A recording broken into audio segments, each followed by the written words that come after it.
I'm Mrs. Amrita Chandra Raju. I've been at the Hyderabad Public School for the past 30 years. Currently, I'm the Vice Principal of the school. We tell our children that academic excellence is doing small things very well, and doing them daily very well is important.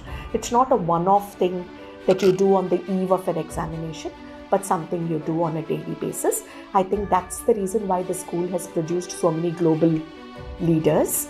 All this comes when your definition of academic excellence is not to be the best, but to do your best.